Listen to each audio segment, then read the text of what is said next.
Yon mga kalagnot, panibagong kaalaman na naman.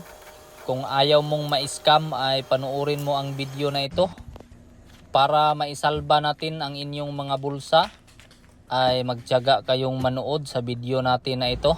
Ayan. So bakit nga ba kinarga to ng towing truck? Umaandar naman. Kita natin yung nakailaw. Yan, so nakasign yung overheat. So ayan, kita nyo yung naka-check engine pa. Bali nakasampak talaga yung 120 degrees Celsius. So dito naman ay inapakan ko yung accelerator natin. So kita natin na 2000 plus RPM lang. Bali ayaw na talagang tumakbo to. So ngayon ay dito naman tayo mag-check sa engine. Kailangan nating BP-BPhan dito para makita natin yung kahimtang. So yung coolant naman ay nasa tamang level lang. So hindi naman siya nabawasan. Tapos ayan, paandarin muna natin. Kita natin yung engine na yan. Sobrang gakirig-kirig siya. Ibig sabihin ay parang gitugnaw to. Hindi talaga maganda yung kalagayan niya. Tapos yung auxiliary fan naman ng radiator natin ay sobrang lakas.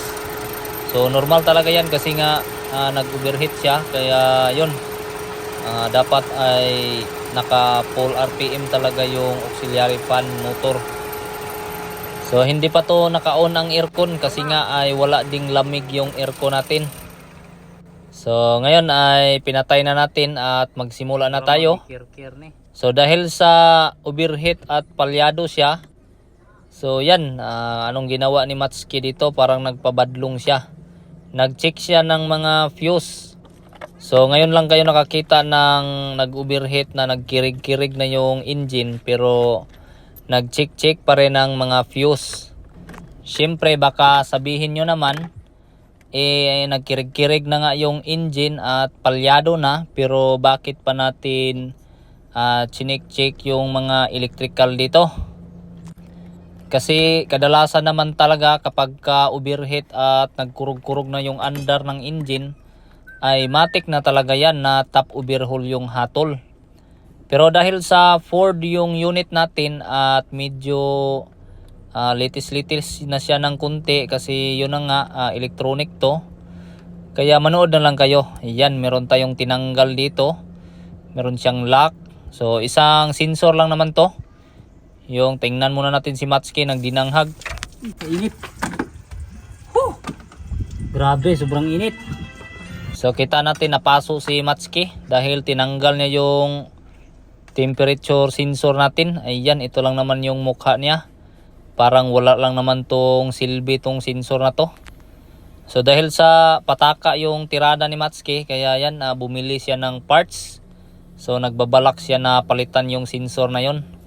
Pero pinagtataka ko lang bakit kumuha ng ayan, nangamuti ata tong kamuting to. Yun, may nahukay siya dito sa ilalim, parang unod ng kamuti ata to. So syempre ay endorse ko lang sa inyo yung tindahan ko. Ayan, nandito sa ilalim ng graba. Meron tayong tindahan dyan, tinanim natin para dumami siya. So dahil sa parehas na naman yung mukha ng parts na nahukay natin dyan sa ilalim ng graba, kaya yan, sinubukan na ni Matsuki na ikabit yung sensor na yan. So tandaan natin na overheat yung inaayos natin dito, pero tira pataka pa rin yung tirada ni Matsuki. Iwan ko lang kung gagana ba talaga yan, parang kahibangan ata yan. Iwan ko kung magiging okay pa ba yung kakurog-kurog na engine. So yan, napakasimple lang ng ginawa niya. Malalaman natin agad kung may ano ba yan, may epekto ba yung kabubuhan na ginawa ni Matsuki Boy. Kasi yan na, kinabit niya na yung baterya.